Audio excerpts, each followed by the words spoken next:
Are we on? I think we're on. Yeah. All right. What is up, everybody, and welcome into the Losers Lounge. Womp, womp, womp. Heavy sigh.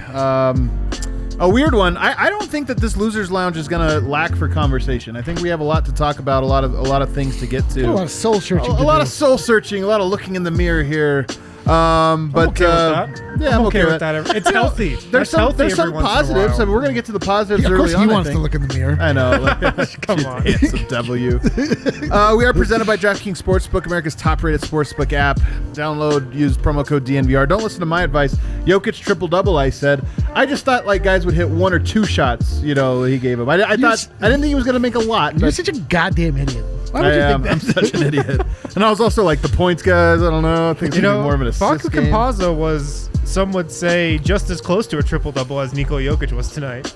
Well, he was good. We're going to talk about him. I mean, he was really good. Let me introduce my panel here, though, real quick. Wearing the Cyrillic Serbian Jokic shirt here, we have D-Line Co. Shout out to Fast Baked Breakfast, our man. Oh, our guy. I don't want to be here. You don't like Losers Lounges. I actually do like Losers Lounge, although I found that during Losers Lounges, if I smile too much, I've been called an idiot online if I smile too much. What? Yeah, that's right. Somebody called you an idiot on the internet? Yeah, I was surprised, just like you are right now. I don't know if I'm supposed to laugh. I don't know how to be during a Losers. Tell me how to be. Do you want joy or do you want pain? I'll give you what you want. Well, a little bit of both. Okay. Over here, the handsome one. It's Harrison Wynn. Thanks. We need you to be exactly who you are. It's so true. Yourself. So Be true. yourself. A smiling But not idiot. too much. All right, guys. So, I mean, look, the Nuggets were very shorthanded in this game. Coming into it, I think I said, regardless of what happens in this one, I'm curious. And I thought the reason I was so curious is because I wanted to get a good look at all the guys that don't get a ton of minutes. We got a good look, didn't look great. But the guys, the stalwarts, you got Jokic, you got Murray, you got Campazzo. Those guys did some stuff. Harrison, where do you want to start with this? Should we start with the good news or the bad news? There's a lot of bad news. Yeah, I mean, my biggest takeaway tonight is that this, despite Denver being down 5 rotation players, was a winnable game, I thought. Yeah. And what really sticks out was Jermichael Green and Michael Porter Jr. going 1 of 15 from the field. And then the 17 turnovers. Jamal Murray's 9 turnovers. Those two things are what stick out to me just kind of looking at the box score. But yeah, this was a winnable game. Jokic had an incredible first half. It seemed like he got tired, understandably. Late third quarter. And then Boston just kind of clamped down on him. Double, triple teamed him. And yeah, he just didn't have enough help. Story of the season in that respect. But I mean, Jamal Murray did score the ball. Facu had a nice night. So there was a little bit of help, but not enough. Eric, what do we got there? Modern day Larry Bird, or RK is up there. RK is on the he was, broadcast. but Jokic, I mean, tonight, let's be honest. So it's funny. I called him Larry Bird years ago. This is early to the Larry Bird Do you want trade to here. stand up, get off the show, and take a lap I just want right to now? take a little victory lap here. No, I called it, this has always been the comp for me. And it's funny, playing the Celtics tonight, you get the Celtics broadcast crew, and they call him it tonight. And let's be honest, it was undeniable. I mean, he's been undeniable. You had a great tweet the other night, Eric. You said that Jokic, this is the season he's been most undeniable. That was a literal quote I made to you, and you were like, "You have to tweet that exactly as you so said great. it." And it's gonna be a banger. Yeah, and then I tweeted it, and then there was nothing for like 5 minutes, and then we all there was no. thought, It was like 1:30. It was like 1:30 in the morning. he's never been this undeniable. He's undeniable. Like, you can't deny him on the floor. Yeah. You cannot deny him from the basket. You cannot deny him from the MVP conversation. Like, to look at Jokic and to deny his greatness at this point is it's folly. It just makes you look like you're a hater. Right. And I've always thought the back and forth. I mean, I argued with people about Jokic his rookie year, his sophomore year. There was a point where I'm just like, I'm done with this. Like, you only come off sounding like an idiot when you're trying to tell people like, no, he's really good. But now, to your point, now you get him playing in a game like this, and let's just go through the numbers here tonight, guys. 43 points, 6 rebounds, 5 assists, 2 steals, 1 block, 16 of 23 shooting, 3 of 5 from the field. Just insane numbers, man. And the truth is, he plays 38 minutes, but he didn't really. There was about 4 or 5 minutes at the end there that were just kind of for show, just out there seeing what was going to happen. Because sadly, he went to the bench for just 3 minutes, and the game fell apart. But it is just undeniable, and that's why it was so neat. hearing, we were watching, of course, the altitude broadcast, but hearing from so many people sending it in, and our guy RK saying the Celtics broadcast is calling him Larry Bird. And the quote there that you saw from RK, do you have it in front of you? You want to pull it up for me, one of you guys? But it's something to the extent of like, I hate when people make those types of comparisons. Like, former players always hate that kind of thing. Hate when they're making those kind of. But with Jokic, it's true. It's actually fitting. He really does. You're talking about RK's? Yeah. Well, I mean, RK's quoting. Yeah, he says he's the modern day Larry Bird, isn't he? He really is. I usually cringe at those comparisons, but he really is accurate. That's the Boston broadcast. That's the Boston Celtics broadcast. In that tweet, you can just imagine the tone that the Boston broadcaster says. Like, I really hate to make that comparison, but I mean, it's undeniable. Yeah, It Big is. Scal, right? I was trying to think of who it was. I usually cringe at those comparisons. I wish it was Tommy Heinsohn. But it's really Rest in accurate. peace. I wish it was Tommy Heinsohn. Right. But I mean, look, it is a cool like little milestone. It came in a bittersweet moment, but it is a cool milestone because it really is just undeniable with Jokic. And you know, we've joked about this before, but this is Denver's floor this whole season. Like, Yeah. and I'm not trying to say this Denver team can't become good or can't become great or isn't good or any of those things, but so many nights guys just haven't had it. Tonight, Jamal Murray had it, with his scoring, and he had some different things. We're going to talk about his mix. I thought it was an up and down game for him tonight. Mixed bag. A mixed bag. But, I mean, you literally got nothing from anybody not named Jokic, Murray, or Campazzo tonight. You just got nothing, and offensively, and you still, to your point, had a game. Like, it's just, this is the floor for the Nuggets. I take solace in that. It's true. Like this, I mean, really, the story of the game was written before the game happened, which is there's Right. 6 players out for the Nuggets. We're digging deep into our reserves. This is not. You shouldn't expect to win a game like this, except for that you have this transcendent performance by Nikola Jokic that just feels completely lost and wasted. But I mean, again, it's like, you know, I mean, the Celtics are not horribly depleted, so they by all rights should have won this game. But it just, you see. You know, if you just get something out of 2 of your other starters, you can probably win this game. Right. Either one of the mics, pick one, Ja or Right. Pajay. One of them. It's terrible. That was horrible. But yeah, just Jokic. I mean, he was a +2 tonight in 38 minutes, which is hilarious. He sat for 10 minutes. Nuggets were a -15 in those 10 minutes, which is just wild, man. Like, it is so gross. He gets 43, 47, and 50 all in the span of 2 weeks. And it's funny because that span, he won back-to-back Player of the Weeks. Then he scored 47, 50, and 43, and he did not win player. Like, that just shows you how good of a season he's having. It's insane. Yeah. And I think people take notice from it. We're going to talk more about Jokic tonight and maybe some of his demeanor, but I want to move over to Campazzo. I'm going to stick with the good guys. I'm going to keep us rolling on the good things. Let's save the there's a lot garbage bad. for later. We're not going to. I just want to get through the good things quickly so we can match the appropriate mood of the Let's make night. this the first part of this half full, and then we'll just And then dump it's all of the 8 garbage. yeah, it's like 9/10 empty. Anybody who's angry, just hang on. For Yeah, the just second hang on. half Your of this. anger will be well rewarded. Campazzo tonight is my number 2. It's not even Murray number 2 here, although Murray was very good as well. But Campazzo is my number 2 because he played 40 minutes tonight, and he's on the up. Like, I really think we can all say this early on, trying to figure out where does he fit. The ball in his hands, obviously, he's very good with it, very dynamic as a playmaker, and just shaking things up, creating things, and then defensively. All of the things that they told us about Campazzo have been true, I think, over these last couple weeks. And defensively, he really has just done a great job of creating chaos, getting those deflections, just speeding up the defense. Like, I thought he had such a positive impact on this game and really impressed me.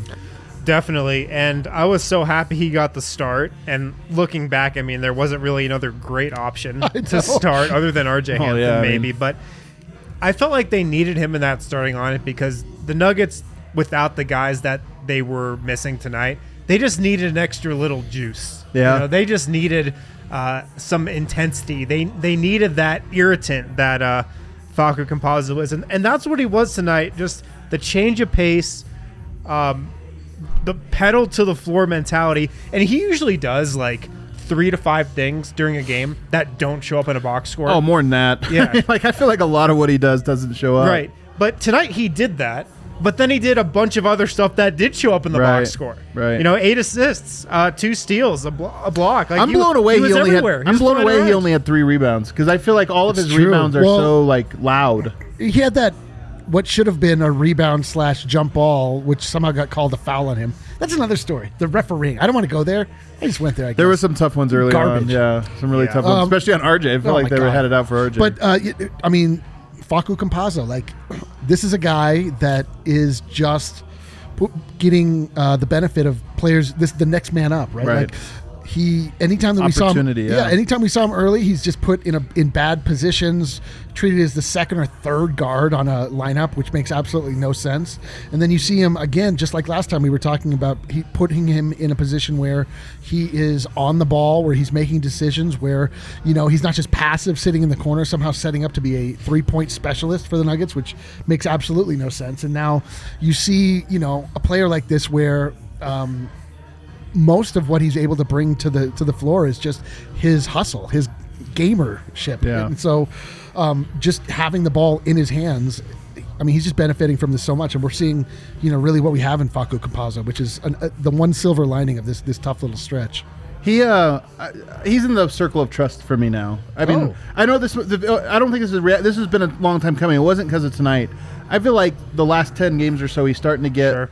The team is figuring out how to utilize him, and he's also figuring out where his spots are. And for me, I look at it in that guard rotation. Obviously you've got the circle of trust here. Look who's not in it. Who's Harrison. not in it? Harrison, not in the circle of trust. Wow, I didn't know it was like that, guys. Wow. Maybe return a phone call every now and again. No, but I mean, you look at it. Jamal Murray, obviously he's up and down, but he's in the circle of trust because you got to trust him. And when he's good, he's got to be. And when he's good, he's incredible. I think Gary Harris is in there for his role. Monte Morris, Facundo Campazzo, those guys firmly in for me. You talk about your backcourt. No, but one more on Facu though. Okay. He obviously played like a ton of minutes with Yoke tonight. How many times did he just set up Yoke perfectly? So exactly where Yoke wanted the ball, led him right to his spot, put the pass right where Yoke wanted it. It was very noticeable. How many did Jokic have tonight? He had 43. Interesting. I do think there is something to that, though. Like you're talking about, and Jamal Murray makes the Nuggets better, obviously, with what he does. This is by no means a knock on him. But having a guy who's like solely focused on getting Jokic points. That's literally Facu's mission every time down the floor. And that shouldn't be Jamal Murray's mission. That shouldn't be it. How am I going to get the ball to Nikola Jokic? I know. How am I going to get around my guy and create the perfect angle to get the ball to They really Jokic? need to have on the floor at any given time a center, a power forward, and then just Jokic's personal assistant. Yes. He's the zero. On the floor. Just his personal assistant. Like, are you good, Mr. Nikola? Like, pass the ball. Some Gatorade. Did you need any Gatorade? So just incredible. It's incredible. So Campazzo to me in the club, I hope to see more. But in the pregame show, I talked about my number one thing I'm most interested in being so shorthanded was Facu Jokic. And look, man, Jokic might go for that many points every time. We'll find out. Moving on to Jamal Murray. I don't want to be too overly harsh. I thought Jamal Murray was mostly good. He was. And when you talk about a night like tonight when nobody else scored, Jamal Murray had 25 points on 16 shots. That's incredible efficiency, 4 of 8 from 3. He grabbed 6 assists, 6 rebounds, 3 steals. All that, he actually did a lot of really good. And I thought his defense, too. Like, he guarded Jason Tatum. He was into guys. I thought he did a lot of good things on that end, too. So I feel like a hater for bringing up the reason that I think the Nuggets lost this game that was not JaMychal Green and Michael Porter Jr. and not getting points from other guys, and that was the turnovers. Like Denver, we've said this so many times, Denver in the half court can defend. They actually make teams earn it. But you give up those turnovers and you give the wide open fast breaks and transitions and that, and the game gets away from you. Yeah, Jamal Murray is like, the problem with Jamal Murray is that his handle is so good, but he's not a good point guard. Right. Like, he dribbles it in the way that he looks like a point guard, but he doesn't make good point guard decisions. He's a scoring guard. I really think that. So what's crazy about the NBA is you can be a scoring guard that does point guard things, but it's not a point guard. Like, he runs pick and roll phenomenally. Yep. And that's what we think of as being a point guard. But I really do think, there's something too. But tonight he had Campazzo. Still got 9 turnovers. Because he wasn't allowing Campazzo to run the ball. Yeah. Right? I mean, he still had the ball in his hand a lot. He was still like, the fulcrum of the offense more than he should have been. And he was pressing. He was pressing. Because nobody else on the floor could do anything. And so then Jamal was trying to go into superhero mode. And he was on the offense, like as far as scoring was concerned, he was looking spry. He was hitting shots. Like he wasn't passing up too many open threes. But then it was just like I was gonna say his entry passes were garbage, and I liked his shot distribution tonight. 8 threes, and he didn't pass up some of the open looks that he's passed up over this recent stretch of games. He had a nice move out of the post. Yeah, I took note of that. But yeah, the turnovers were costly. No way around it. Yeah. And some of them are sloppy too. You think about great defensive play, gets the steal, falls down, and throws like the wrapping pass that rolls all the way out of bounds. Campazzo dove for it, almost made it, but it's one of those ones where it's like take an extra second here and make a pass. I mean, there just was a couple of those frustrating ones. That is like, it's hard to fault him for that because that's like he made the steal and he was just going Superman mode. He just wanted to get energy, and it's more just the stuff where it's like just lazy passes that get picked off that are supposed to be entry passes, or just like stuff where like the early on in the game, something that looked like some amalgamation of a shot and a pass that just went directly out of bounds in between two players. You're like, what did I just look at? What was that? Yeah. But at the same time, I do want to point out, I don't want to be overly critical because I can tend to be with that with Jamal, but he does get 25 points, 25, 6, and 6, a hell of a stat line. That efficiency is that's what Nuggets need. And I do wonder, playing with Campazzo tonight, you get those two guys going on. Now, Jokic was on fire. He hit a bunch of tough shots, guys. He wasn't really missing. In fact, what did he start, like 6 of 6? 10 of 12. 6 of 6, 10 of 12. So he was on fire early on. But I also do just wonder if Murray got going, Jokic got going, Campazzo, you have Campazzo on the court for a lot of that. Maybe there's a correlation there. Monte Morris, last game starts, Jamal Murray goes off. It's been the same thing for 3 years. I mean, it really has. Jamal plays very well when there's a very traditional point guard next to him. Just is. It's been the same thing for the last 3 years. So we've been mostly positive, even though we're a little down. Let's take our first break. On the other side, stay tuned, guys, because we're gonna get down. No, honestly, one of the things I want to ask on the other side, because I have people tweeting at me, and it's a very legitimate question and legitimate conversation. Is Jokic, as good as he was tonight, too hard on Michael Porter? Even tonight, is his body language, is he at fault a little bit for the fact that Michael Porter looks like a wounded puppy that's been left out in the rain his confidence is so low. We'll talk about that on the other side. I want to take a moment to talk about this beautiful can of beer. That is a beautiful can of beer. The Mile High City Copper Lager from Breck Brew. Pick So one of these beautiful. babies up. You can pick 12 more of them. than one up. Yeah, you can right. pick up 12. Probably pick up 24, 36, 15. 48. Get the Jokic pack, baby. Yeah. Pick up some Mile High City Copper Lager from Breck Brew. You can get it from your local liquor store. You can get it from the source, the Breck Brew Farmhouse. They sell it everywhere. It's great to sip during a Nuggets game. We consume a lot of them here at the bar. That fridge over there is absolutely packed with Mile High City Copper formerly Lager. Packed. Yeah. We are contractually obligated to drink these during the game. And that's what we've done. So pick some up from your local liquor store. Also, guys, MSU Denver Online, MSUDenver.edu. That's where you can go to see the entire course list that MSU Denver Online offers. Man, I used to love the course list. But in college, did you know, like when you're First picking, day when you start you start looking at them, future. you're like, okay, what am I going to do? It's always like the good courses. You're like, there's no way I'm getting into that one. Exactly. You always want to get into a course, and you have to be on a waiting list. It's like a 10 a.m. class, like perfect timing, no 8 a.m. There's always that one class at every college that everybody wants, but you can just never get into. Totally. At CU, it was history of baseball. History of baseball? Yeah. It was the only history of any sport ever offered. That's awesome. History of baseball. Never got into it. Always I wonder wanted if I to. could teach a college course. You absolutely You could. probably could. Podcasting for advanced podcasters. I mean, obviously, no one take that class unless you want to be berated and screamed at. But you can absolutely teach it. Yeah. Yeah. Hey, man, like Michael Jordan here. All right. Yeah, but check out their entire course list, msudenver.edu/online. Great teachers who know how to teach online, who know how to get information across to you in a super engaging manner when you're not face-to-face in the classroom. So check them out today. All right, so we get back into this. Let's have the Michael Porter conversation. I mean, he was horrible. This was probably, in my estimation, this might have been his worst game that he actually played with. Yeah. This might have been his single worst game. He gets only 24 minutes tonight, and me personally, I don't question that decision. Like, at a certain point, you could almost say it was a mercy. Like, it brought him out of the game because he was so bad. What are you going to do? And I saw some people saying he should have stuck with him, showed him faith. Why would he stick with Zeke Naji. Well, he's showing Zeke Naji faith. What's that? Got a super chat. I think you'll like. I hate to interrupt you, but Scott Oh, Carpenter God. gave us $2 and says, "Nice haircut, Adam." man. Scotty! That's my guy right there. Thank you. Scotty! Man, it feels good to have somebody that notices. Scotty's going to be man. in the circle of trust so over good. me. He's- By the way, again, Center, I so- did notice the haircut. You did not notice. You did not notice. No, but Michael Porter, I mean, this was just a horrible game. And here's the thing. If you listen to the George Carl podcast with myself, Keeping It 1000, I highly recommend it. It's a We great talked listen. a lot about Michael Porter, and one of the things he pointed out was that Michael Porter's shot is looking different. It's not just that it's off, it's that he's looking like he's developing some, as George put it, bad habits on his shot. Well, tonight he goes 0 of 2 from 3, 1 of 7. And to me... 0 of 8, 0 of 5 from 3. I think that was Jamichael's line. Oh, yeah, 0 of 8, 0 of 5 from 3. Oof, even worse. He really does look shook to me. And it was effort tonight. I thought his effort was bad. His shot was bad. His shot selection, like just knowing. And I don't even think shot selection was bad as in he was taking selfish shots. He takes shots when he wasn't supposed to, passed up shots. You can just tell the wheels in his head are turning so fast that he can't, his head's spinning.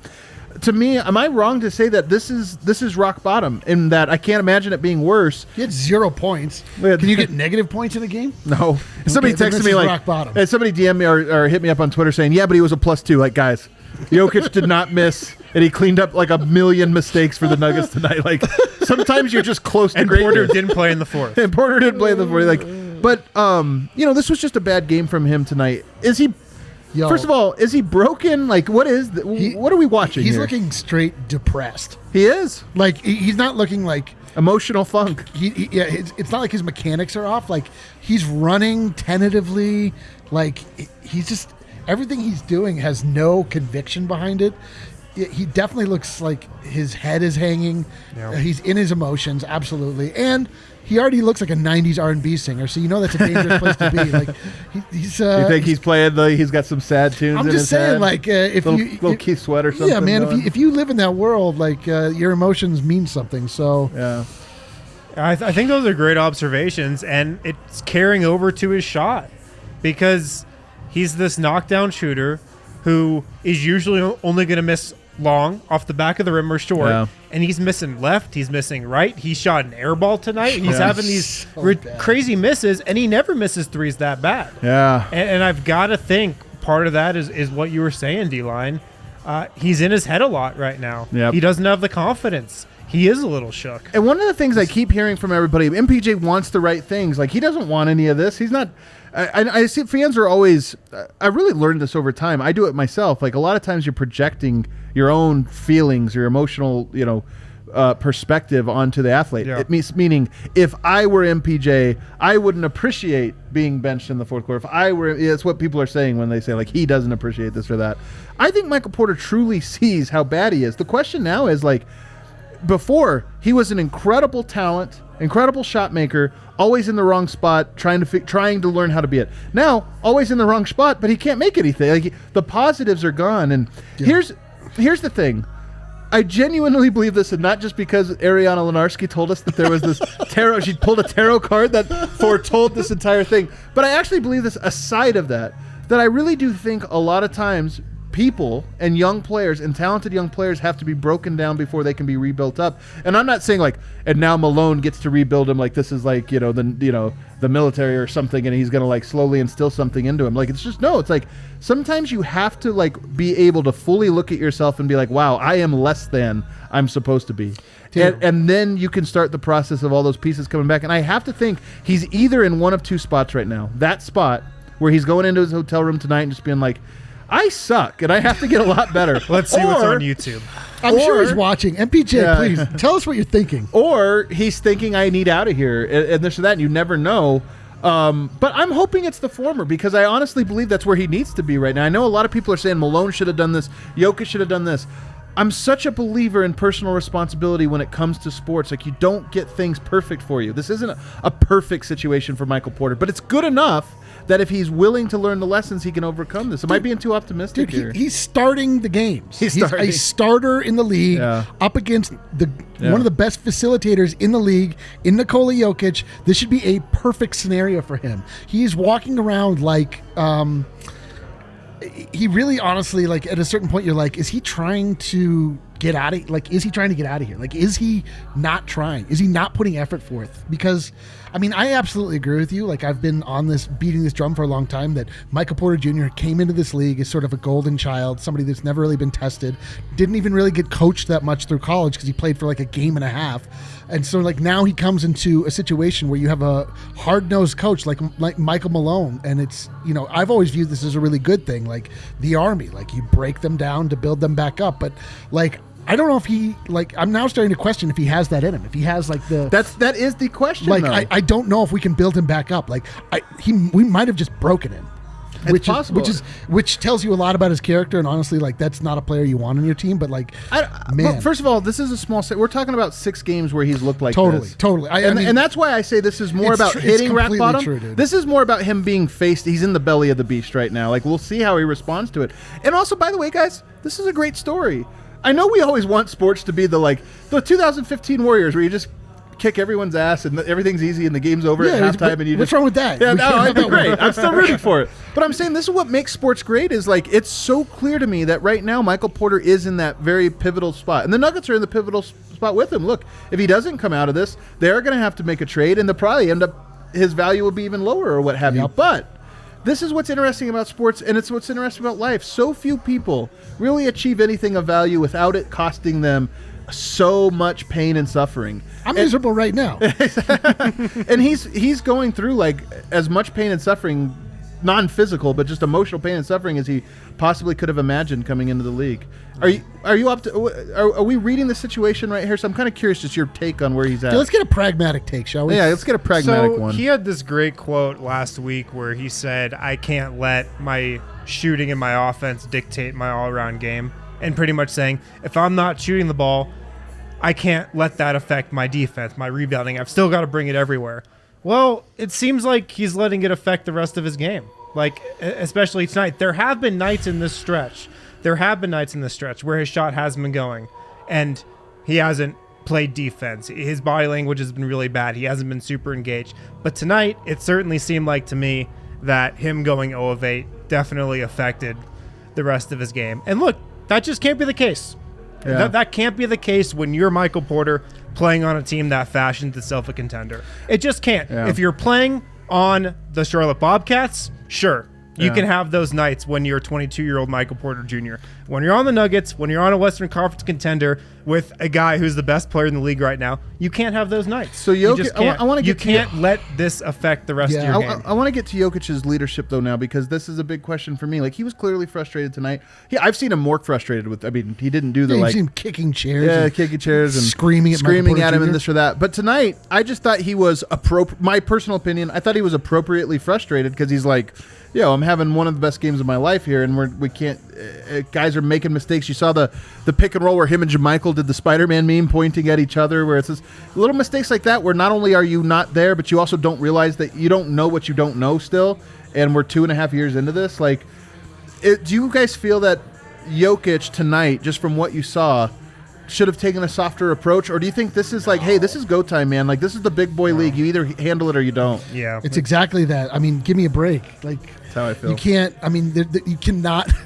The time for kid gloves was 2 leagues ago. It was at last year, probably. Like, yeah, I mean, it's now like Michael Porter Jr.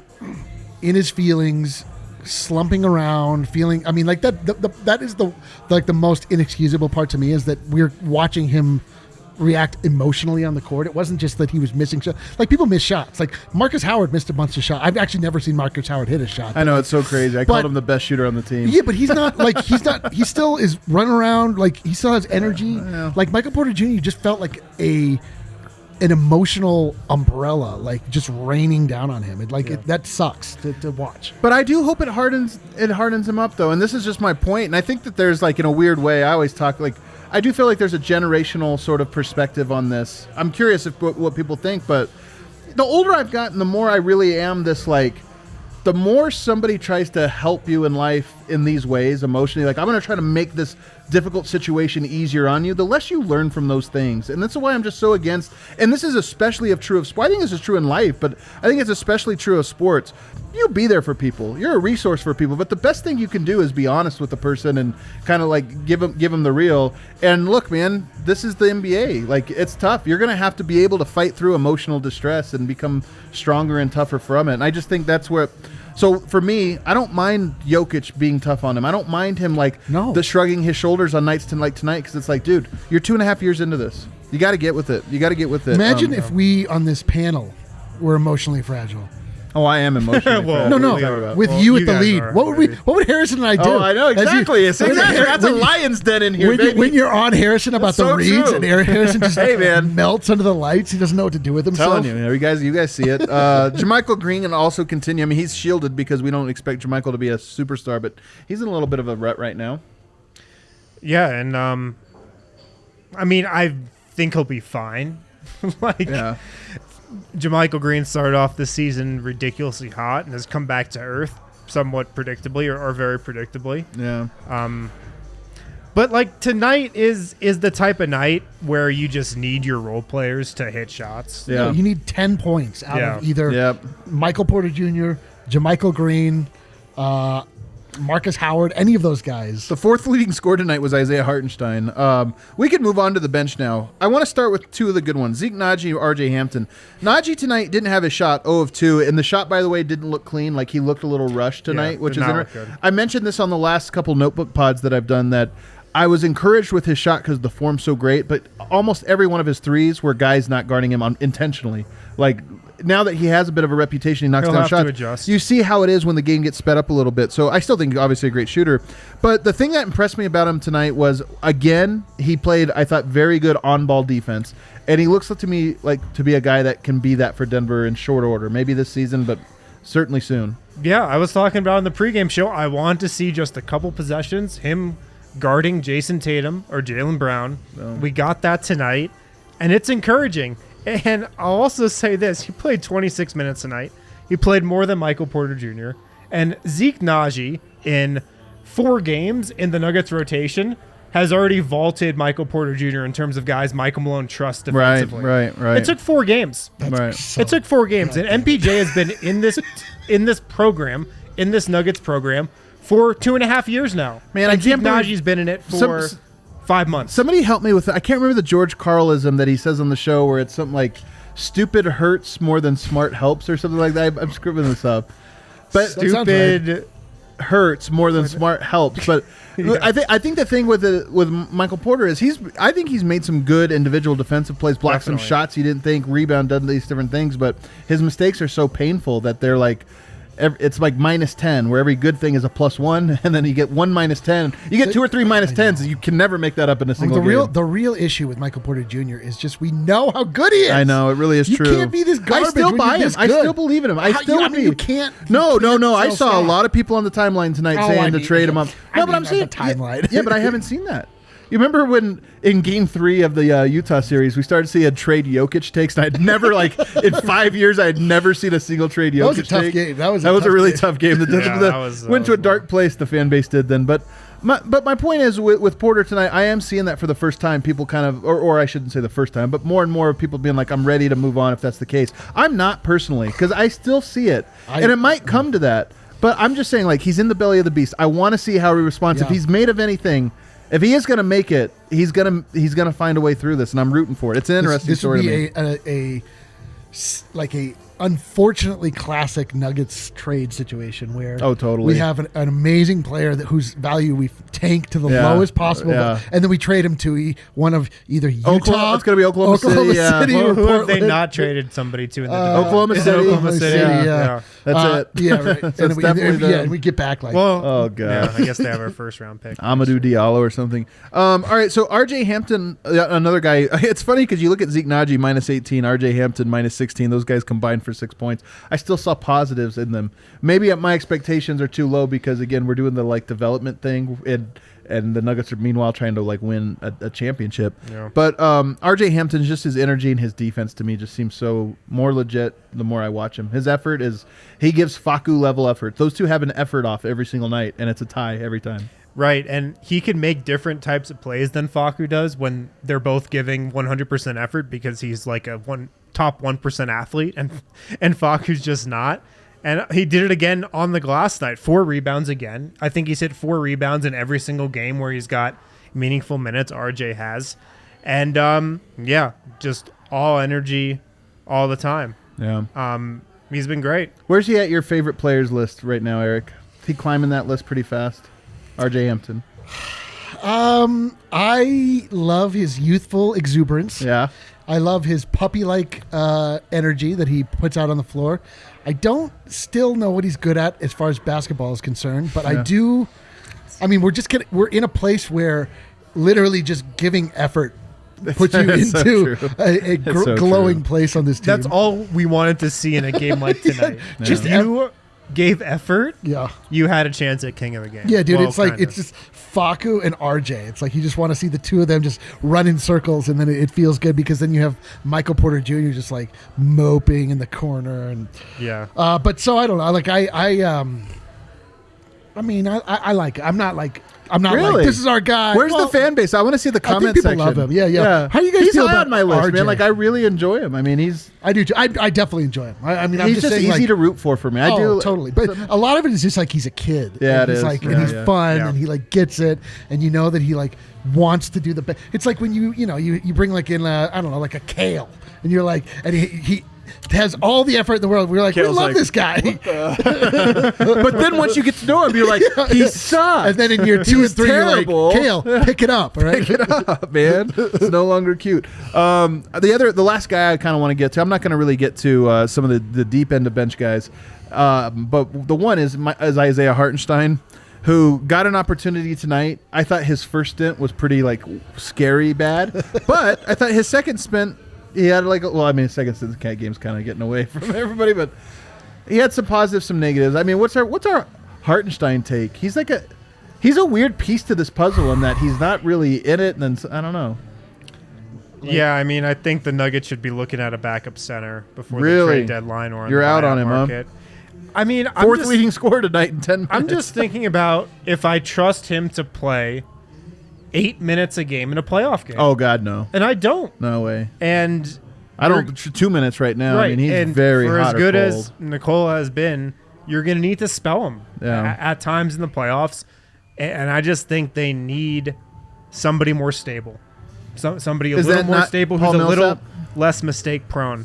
It probably is Paul Millsap. Is it JaMychal Green, Paul Millsap combo? I think you probably want a little more size, if I'm being honest. I think you could just use a traditional center to just mop up some minutes. I don't think he's terrible, and sometimes he does some pretty good stuff. Right. He's too quick to jump, like any guy that's rides the bench too long and is like eager to make plays.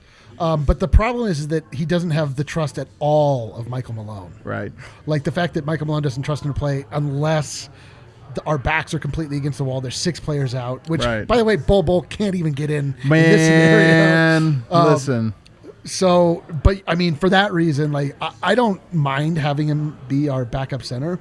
But he's a fine backup center in the regular season, right? But I think that to your point, like we should be looking at somebody that Michael Malone wants to play. Yeah. It's interesting. Yeah. Well, let's hit our last break. We have a couple super chats, and then. Let's hit King of the Game. Oh, King of the Game. We got King of the Game. That's a big mystery. In the comments who you think King of the Game was. The DraftKings Sportsbook King of the Game right here, Nikola Jokic. I had the same one, 43 points, 6 rebounds, 5 assists. How many King of the Games do you think Jokic has? What is this, the 25th game for the Nuggets? It's 20 at least. 27th game. I would say he probably has 20 King of the Yeah, Games. probably. And then like there's 2 or 3 more we didn't give him where it's like, all right, Jokic was the best Right. player, but you know, Yeah, like Zeke did hit 4 threes. like contractually, we have to give it to somebody at some point. My only issue with that King of the Game is Jokic is definitely going to knock that crown off when he takes that shot. Put that back up. Put that. Is back it? up. He's gonna Come knock on, his dude. You need own, to. He's going to knock his own crown off. You're right. This is Photoshop corner right It's Photoshop corner. It's like a tattoo across his forearm here. Jokic is incredible, man. I'm telling you, it's wild to me. This is why people need to like remember what they're into sports for, because it's wild to me how many miserable like fan base get nervous is that. Like, guys, step back for a second and just remind yourself you're watching an all-time great Denver Nuggets, probably the greatest to this point through 27 games, the greatest Denver Nuggets season player. Yeah. Having a season He's the greatest we've Denver ever Nugget seen. that the Nuggets will ever have. When I'm saying this 27-game stretch is probably the greatest 27-game stretch the Nuggets players ever had. It's incredible. But Yeah. all right, let's hit a break. Good advice. Good advice. You guys, you can subscribe now and save 20% with a Strava Craft Coffee subscription. We've got it at the bar too, so if you're in the area, come by, check it out. Bar had order life some to it tonight. It was nice. Yeah, Strava man, cold life. brew. Yeah. Again, subscribe and save 20% with a Strava Craft Coffee subscription by using the code DNVR20. Get your coffee every 2, 3, 4, 6, or 8 weeks. Get 20% off any product you are subscribing to. That's the CBD packed Strava Craft coffee. You can get it in K-cups. You can get it whole bean. You can get it ground. They make it super easy for you, so check them out at StravaCraftCoffee.com. Also, we've got DraftKings here. Let's see. It's not quite time for the madness that is college basketball in March, Coming but up, that though. doesn't mean March the fun Madness, has baby. to wait. It's coming. Yeah, I can't wait for March Madness. Me but neither. I have literally no idea what's going on in college basketball. You don't this need to. year. It's March Madness, man. You don't need that's to. the beauty of March Madness. You don't have to have an idea. Start having some March Madness meetings actually here this week. Can't wait. DraftKings Sportsbook, America's top-rated sportsbook app, is giving all new players the chance to cash $100. New customers can bet $1 on any team to hit a three-pointer in any basketball game this week. And if your team makes it rain, you cash $100. So, all right, let me break it down for you. If you're not signed up for DraftKings, sign up with the code DNVR, and then you bet $1. A three-pointer gets made in literally any game. You win $100. It's a good deal. It's that easy. I don't like it. No, you're not feeling it. Download the top-rated DraftKings Sportsbook app now. Use promo code DNVR to get your shot to turn $1 into $100 when you bet on any team to hit a three-pointer in any basketball game this week. Good luck. That's promo code DNVR for new customers only at DraftKings Sportsbook. Must be 21 or older. Colorado only. New customers only. Restrictions apply. Winnings paid out in 4 $25 free bets. See DraftKings.com/sportsbook for details. Gambling problem? Call 1-800-522-4700. Quickly, are you done? Yes. Liam West in the Discord, members only Discord. Shout out to the Members- Discord, man. If you Discord's join DNVR, you have access to our private Discord where you can talk to members like Liam West, who wants a shout out for saying Jokic is the GOAT, which is a controversial take. But I'll give him a shout out anyway. It is true. Shouts to Liam, and also shouts to the DNVR Discord. That thing is always fun. You know what's funny? It's like a well, there's all these different channels. So you can do Broncos chat. There's even movies chat, this, that. But the Nuggets chat is literally 24/7 because it's everybody all day here in the States. Then it gets handed off to Australia. Yeah. And then Serbia wakes up and takes over. It's just nonstop Nuggets conversation going on, which is pretty cool. Argentina needs to hop in there, to be honest with you. Yeah, not nearly enough Argentina. Argentina needs like the 4 a.m. to 6 a.m. We just put Facu in the circle of trust, you guys. You need to join the circle as well. All right, we have some super chats. Do you have them saved there? First one we got from A85 Ramos. A85 Ramos. Who would have thought missing half the roster to injury would give us this result? I know, it's true. Yeah, It's I true. know Will Barton sucks, according let's to play it. the Shots Nuggets fan fired. base. I Probably like could have it. used a little bit of Will it's Barton so tonight. true. Shots Fire fired. up the Hey, let's fire You it up. think? Get this God, song going. man. Get this Jeez. song going. Yo, for you know who? real. Honestly, Would we he probably have just- more than 0 points? Or You know who 2 he honestly points? probably missed the most tonight was Monte Morris. Maybe. No, I mean, he we had made shots. Facu playing 40 But minutes. We probably missed Will Facu Barton could have more. been firing up that second unit, and Maybe, yeah. If Will Barton's out there, they probably win this game. probably. Yeah, I mean, I don't know. I mean, a lot of guys, even Gary Harris, PJ Dozier can give you points. That's just more possibilities. What else we got? Scott just sent us a super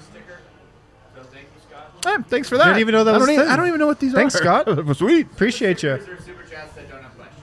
All right. Wow, Well, cool. let's debate. Hippo?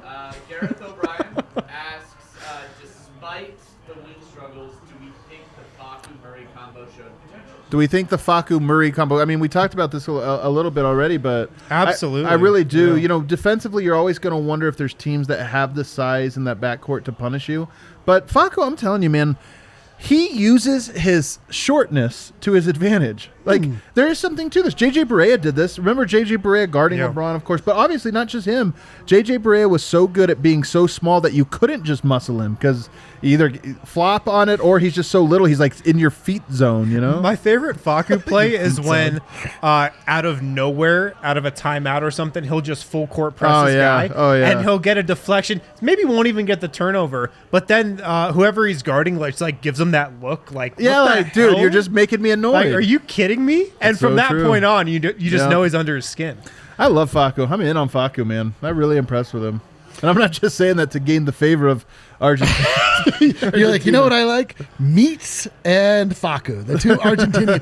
But Milanesa? Is that what you're saying? A little Milanesa? yeah. I'm a big fan of. Anyway, he's gotten an opportunity. You know, like the 28 guards that are on this team all got injured, Yeah. and Facu has had the opportunity to come in and play his natural position, like we keep saying, and he's not a rookie. He's played for a very long time. He's played at very high level and been a decorated player everywhere he's gone. He's been a winner everywhere he's gone, and you see it. Like Can I give one complaint? please. Back-to-back games, he's had a fast break, wide open fast break, 0 dunks.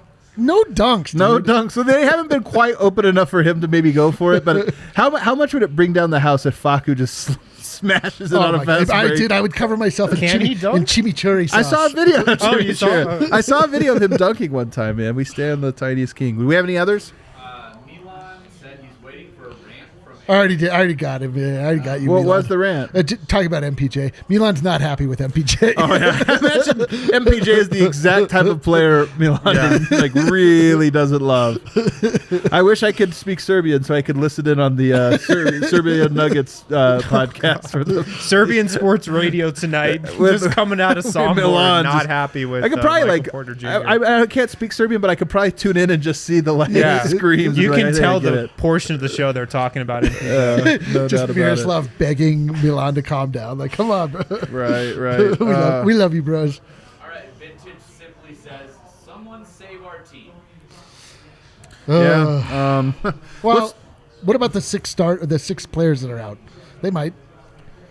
You guys one thing, this is far off, and I don't always like trade talk, especially when it's out of nowhere, but Jaylen Brown or Jason Tatum, which player would you rather add to the Denver Nuggets roster? Oh, it's not even close for Dude, me. it's Jason Tatum. He's way better than No, Jaylen it's Brown. Jaylen Brown. Perfect. To All right, add let's to the fight. Nuggets roster? Yeah, to add to You the don't, Denver you don't not want even just like close. the better player of the two? No, I want Jaylen First Brown. of all, I think they're both really good. Yeah, but one's better.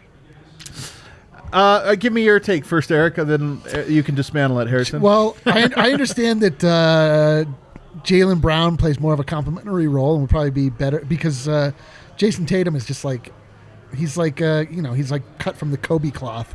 But he's just a better player. His shot looks great. Like everything he does just looks so good. Jaylen Brown is like, I get it. I mean, he hit a lot of dagger threes and really punished us. He would be a nice replacement for Gary. But I just like Tatum's upside better as a player. I mean, Jaylen Brown's averaging more points than Jason Tatum is this year. He is. 26 to 25.8, yes. I'm surprised by that. But that's crazy because you would I- think Jason Tatum's easily outscoring him. But nah, it's Jaylen Brown. Jaylen Brown's an all-NBA defender. Yeah. He's also way more capable, I would think, of slotting into a role next to Jokic and next to Jamal Murray and not having to be the number one guy like Tatum would be. Both guys like to hold the ball, though. Yeah, it's a they little do. bit of that's just how they've played all this time. Very guard heavy, and more pick and roll, less DHO. I You gotta know, say, a lot of people on your side. A lot of people want Brown. well, because they all picture the defender, like you know, it's about the defender more than anything, I think. and he maybe plays the small forward. I mean, both guys probably play the small forward position here in Denver, but I just think it's interesting because I don't think either guy is available right now. But this is the NBA. Tides turn quickly, and you look at Boston, who got the win tonight, but they're now 14-13. They're having a very disappointing year, and unlike your previous years where you said, "Oh, it's because of this thing or that thing," like their roster kind of is just not championship caliber, and they're far enough into this that you look at it and go like, I don't know if it's on the path to being that. So they too might be in the market for a shakeup, and I always just thought if one of those two guys became available, it would be interesting to kind of. Who do you think they would look to move? The guy that they could get the most for, or do you think they would just move Jaylen Brown? I think you can get them like great return on both guys. So I think that it's really just team dependent. Though, like what the trade would look like between Tim Connolly and Danny Ainge, like that would be a little scary. So brutal. It'd be a little scary. Tim Connolly, we're really curious to see it. Tomorrow night, guys, we can look ahead real quick. I'm told, by the way, Brennan Vogt is wrapping up right now with Nikola Jokic, and I'm told there's some bangers tonight. So I'm excited to see what was said banging in the post game. See what's banging. Talk about the Washington Wizards though tomorrow. Nuggets go in there. The Bradley Beal. It is going to be. Oh, look, we have. Look who's banging in here. Banging on in. We said you were banging. Were you not? Were you not banging? Hey, fellas. How we doing? We've had a. I feel like it's been good. Hold on. We need to say, man, the wind blows in. We need to say that we've just been upvoted. We've gained a vote of confidence here. So, mood in the post game, Brendan. The mood in the post game was surprisingly reassuring. Back to some of those tones we'd heard a couple of weeks ago. I think everyone on that team understood the context going into tonight. And Malone said at one point, obviously no one's trying to get hurt. It's no one's fault, but at a certain point you feel like you're going into a gunfight with a water gun. And that was his big quote. But he said on MPJ, he thought he rebounded the ball a little bit, but right now in the last 5, 6, 7 games, he's really struggling to make shots. We all know he'll bounce back. Malone said he's too good of a shooter not to. He's just got to make sure when the shots aren't going in, what else can I do to help my team? He was also asked about Jamal. Well, hold on. How eager was he to talk about Michael Porter tonight in the post game? I mean, I don't know if eager would be the word, but he wasn't annoyed. Shying away. He had a similar message about Jamal Green, though, who he was also asked about. He's not hitting shots right now. Malone just said, you just got to stay with guys. As long as they're generating good looks, I want those guys to continue to shoot the ball. I mean, sure. It's also easier to stay with them when you're looking at your bench tonight, and you can go to Flotco. No choice. And you can go to Bol Bol, who you never go to. Right. But, I mean, look, he doesn't mind the looks that they're taking, right? They're generating good looks. And the question is, do you think Michael Green and MPJ are good shooters? And I think they are. They're very good shooters. I think they're very good shooters. So the team seems to understand that. Just keep shooting. With MPJ, they just want to make sure that engagement level's still there as long as the jump shot isn't, which, over the last week, that's, of course, waned. But yeah. What else here? Jamal Murray said that was a very winnable game. We did enough to win. We just gave them too many possessions. On more than one occasion, he said, I put this game on me. I don't think I've ever had 9 turnovers. He really stressed the idea that they were right there. They were generating good looks. They liked the energy. They liked the defense. It just felt like there were too many stretches where they gave away possessions, and Jamal owned multiple times, that he did that way too many times. I think this is big for me. The last couple games, really the last 4 or 5, Murray has really taken a lot of responsibility, and I've talked about this a little bit this season. I don't feel like he necessarily did early on. There was a lot of excuses. There was I needed to rest this offseason, so I didn't work out, and I'm banged up right now and this or that. And I do feel like over this last 4, 5, 6 game stretch, Murray has kind of just done what I think great leaders are supposed to do, which is say, hey, man, it's on me. Was it really on him tonight? He had 25 points. Like he had him and Jokic had almost all of the points. Like you could easily point to anybody else and say, no, it's not. But the 9 turnovers were a big deal, and I do like what I'm hearing out of him starting to say this more and more. He is right. His career high in turnovers is 7. He is right. They win that game? I don't have that. But I will say this on Murray taking the blame. I also feel like a lot of it was early in the season. You can just say, like, yeah, we're only 10 games into this thing. Right. Yeah, we're only 12, 13 games into this thing. It's early. Well, it's not early anymore. Right. We're almost at the All-Star break, so it's kind of like put up or shut up time. We're not that far from the halfway point, like 6, 7 games away. Yeah. So it's Murray did, speaking of excuses, he pushed back on a lot of this, injury stuff and guys that were available. And he just said, hey, I like the guys I'm playing with. You know, that's not a direct quote, but more or less that's what he said. Marcus is down because he missed a couple of shots. Hey, man, that's what you do, Jamal said. We want him to shoot. Right. And he said the same thing about MPJ. Katie Wingy asked him about Murray and MPJ. Shooter to shooter, do you ever give him any advice? And Murray said, just shoot it. Yeah. I'm trying to find him, too. He said sometimes it just doesn't go down. We're not worried about Mike. Right. He reiterated tonight. Jokic on MPJ, he said he does not pull MPJ aside to talk to him and still trusted him because he said, quote, we all trust in him. He's a really good shooter. There's just no reason for anyone to pull him aside. That's what Wait, Jokic, can you expand on that? Was he asked, like, does he go and talk to yes, MPJ specifically, on the side? do you pull him aside and say anything to encourage him or whatever? Because Jamal's mentioned several times that he has spoken with him. Well, and there was also the report of, or that was, I guess, MPJ going to Jokic. Going in the over to locker room. Jokic's. Yeah. But yeah, Jokic's thing is he just doesn't think it's a big deal, right? Why even acknowledge it? MPJ's a talented guy. He'll shoot his way out of it. On Facu, he said he was really good, pushed the pace. They were kind of playing faster, which I think is good for us, Jokic said. He also loved his activity on defense. That's Jokic has slipped that in there when he can. He likes pace. He likes playing quickly. Right. And then on the young guys, he said the fight was there. The energy was there, and that's what I liked. It just wasn't enough tonight. Yeah. We were talking earlier, Facu, such more of a traditional point guard. Jokic goes for 43 points tonight very efficiently. Do you see when you were watching the game, did that thought come to your mind at all?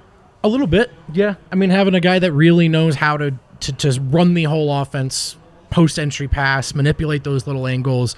Facu's, of course, a dynamic pick-and-roll player. Murray does do pretty well in that particular context, but I've always thought Jokic excels alongside a traditional point guard. Going all the way back to Jameer Nelson. So right, that's a great point. Really not a surprise to see him play well with Facu, in my opinion. By the way, Facu did say, I am feeling comfortable out there. He said his coaches and his teammates, they let me play like I know, like I used to. I think essentially being a point guard. Right. And it worked out for him tonight, just didn't get enough help. Yeah. Well, any other takeaways from here? Is there anybody else that spoke tonight? That was it. That was it. Any other takeaways from this game before we get out of here? No, you just crumple this one up and throw it in the garbage. Like, I don't want to throw it in the garbage. Well, I want to hang it on the fridge a little bit. I know it's an L, but it was. Well, you want Michael Porter Jr. to look at it on the fridge, but like. I mean, this is not the Nuggets. This is the Nuggets. This is Jokic in the deep reserves. Yeah. But it might be the Nuggets tomorrow again. It really might the be. thing. Oh, we should add, that is one thing we should mention. A lot of minutes tonight from guys. Yeah. A lot of minutes tonight, and they have a back-to-back. 38 from Jokic, 40 from Campazzo. They did play fast, so those minutes were even a little... I mean, Jokic was tired tonight. It's funny that he said he liked that they played fast, because I don't think Jokic gets tired very often. He was tired tonight. Yeah, definitely. So it's kind of a noteworthy, and they do have a back-to-back tomorrow on the road. The Wizards have been playing well. Like, I know it's the Wizards, but they've been playing well. They beat the Celtics a couple nights ago. Then they beat the Rockets.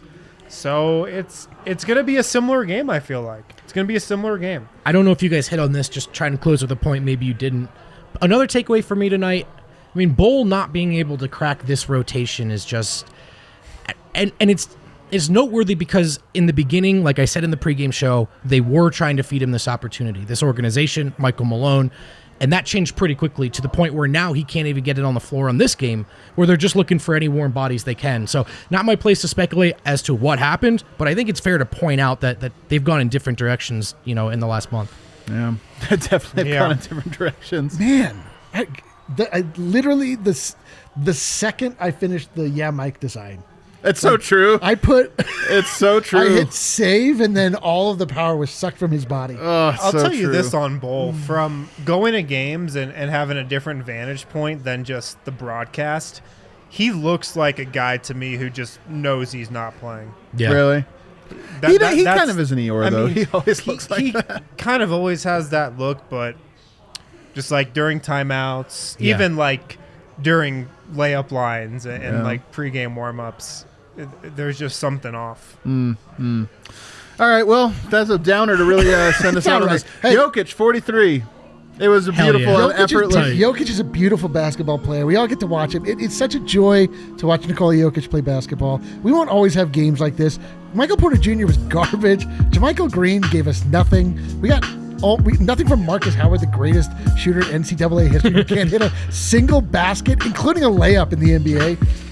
We'll be all right, guys. We'll be all right, fam. Come on. We got our brains. Let this serve as a Gary Harris, Will Barton III appreciation moment. Thank you. We were saying this earlier. Dude, nobody wants to hear it, though. Like, the audience is not ready for it. My bad. They're not ready for these truth bombs. Sorry. All right, thanks for riding with us, everybody. Hit that like button on your way out. We'll see you tomorrow for the pregame show. Take the like on the way out.